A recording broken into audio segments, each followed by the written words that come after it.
बात करेंगे उस बड़ी खबर से जिसका जिक्र सही सर कर रहे थे। पश्चिम बंगाल में कांग्रेस पार्टी ने आज मार्च का ऐलान किया है। आरजीकर मेडिकल कॉलेज में डॉक्टर के साथ रेप और हत्या के बाद से सियासत इस समय चरम पर है। कांग्रेस पार्टी के तमाम लीडर्स आज पश्चिम बंगाल की सड़कों पर दिख रहे हैं। अधीर रंजन चौधरी की अगुवाई में कांग्रेस पार्टी का ये मार्च, आज कांग्रेस ने विरोध मार्च का ऐलान किया। इससे पहले कल बीजेपी ने 12 घंटों का बंद बुलाया था। उससे पहले बंग छात्र समाज की तरफ से प्रोटेस्ट हुआ, उसमें खूब हिंसा हुई, जिसके बाद कल बीजेपी का बंद। इस बीच में कल की भी तस्वीरें सामने आई, परसों भी खूब हंगामा हुआ और आज कांग्रेस पार्टी की तरफ से कुल मिलाकर हर तरफ से पश्चिम बंगाल की मुख्यमंत्री ममता बनर्जी घिरी हुई हैं। मांग एक ये है कि मुख्यमंत्री को इस्तीफा देना चाहिए। महिलाएं पश्चिम बंगाल में सुरक्षित नहीं है, ऐसे में मुख्यमंत्री का पद पर बने रहना सही नहीं। इस वक्त मेरी मौजूदगी आरजीकर मेडिकल कॉलेज अस्पताल में है। कई सारे जूनियर डॉक्टर्स हमारे साथ हैं, आइए उनसे समझने की कोशिश करते हैं। देखिए, पहले तो सुप्रीम कोर्ट ने आप लोगों से गुजारिश की कि ये आंदोलन अब बंद कीजिए, काम पर लौट जाइए, और अब ममता बनर्जी भी कह रही है। किस तरीके से आप देख रहे हैं? आप आरजीकर? हाँ।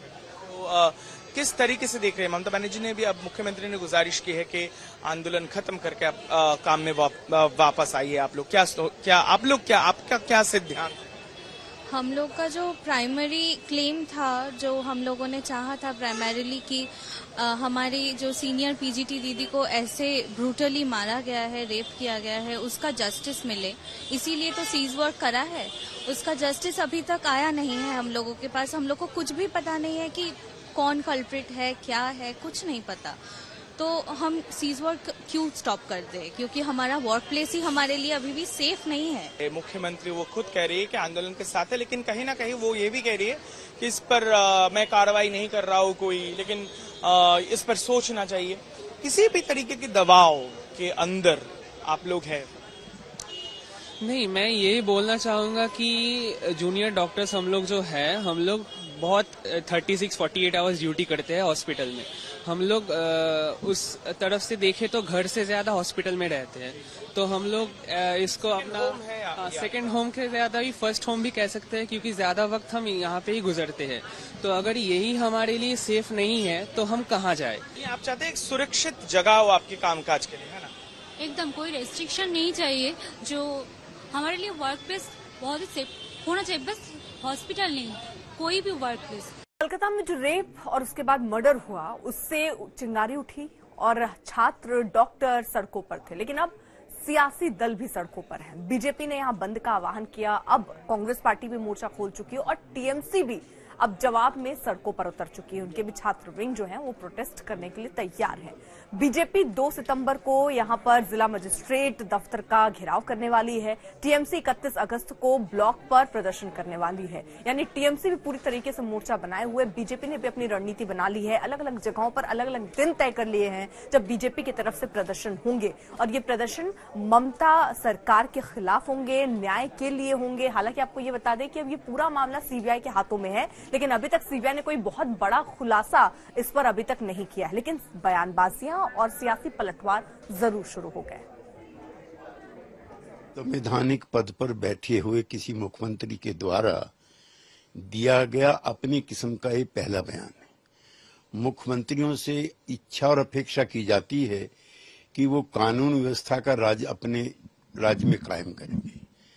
ममता बनर्जी न सिर्फ अपने राज्य को अराजकता की तरफ ले जा रही हैं, बल्कि वो धमकी देकर अपने संवैधानिक पद को भी कलंकित कर रही हैं। इनके खिलाफ छात्र ने आंदोलन की, उसके ऊपर जो प्रहार किया, बंद हुआ, इनके गुंडों ने गोली चलाई पुलिस के संरक्षण में और उल्टे चोर कोतवाल को डांटे। ममता बनर्जी बीजेपी पर आरोप लगा रही है।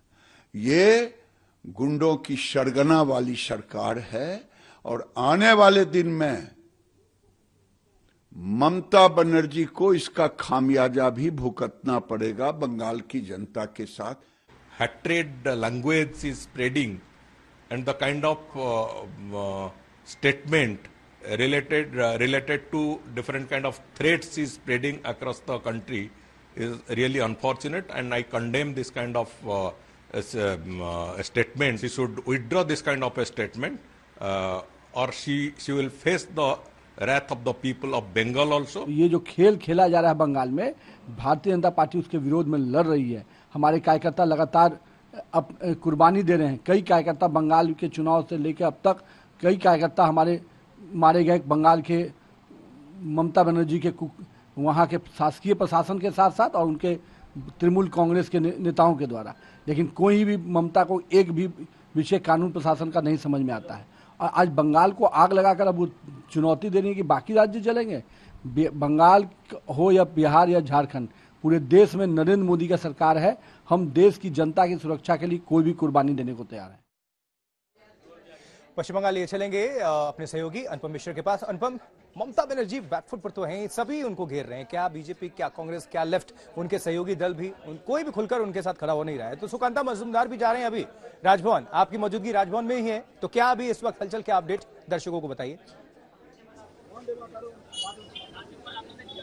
जी बिल्कुल, मैं इस वक्त राजभवन के ठीक बाहर खड़ा हुआ हूं। मेरे पीछे आप देख सकते हैं ये राजभवन है और सुकांत मजूमदार जो बीजेपी के प्रदेश अध्यक्ष हैं वो अभी गवर्नर से मिलने का उन्होंने वक्त मांगा था, वक्त मिल गया है, वो यहाँ पहुंचने वाले हैं। खासतौर पर आपको मालूम होगा कि सुकांत मजूमदार ने इससे पहले राजभवन में चिट्ठी भी लिखी थी गवर्नर को और कानून व्यवस्था पर चिंता जताई थी। इसके अलावा ममता बनर्जी ने कल जो भाषण दिया है, बीजेपी उस पर आपत्ति जता रही है, खासतौर पर उस जगह पर जहां पर ममता बनर्जी कह रही हैं कि पहले मैंने कहा था बदला नहीं बदल चाहिए, यानी बदला नहीं चाहिए, परिवर्तन चाहिए, उसको अब मैं कहती हूं कि आप लोग समझ लीजिए। एक इशारे में उन्होंने बात कही है। तो उसी पर बीजेपी कल से ही कह रही है कि ममता बनर्जी उकसावे वाला काम कर रही है, उकसाना देने वाला काम कर रही है। तो ऐसे में इन सभी सिलसिलों में को लेकर आज सुकांत मजूमदार राजभवन में आने वाले हैं और गवर्नर सीवी आनंद बोस से मुलाकात करने वाले हैं।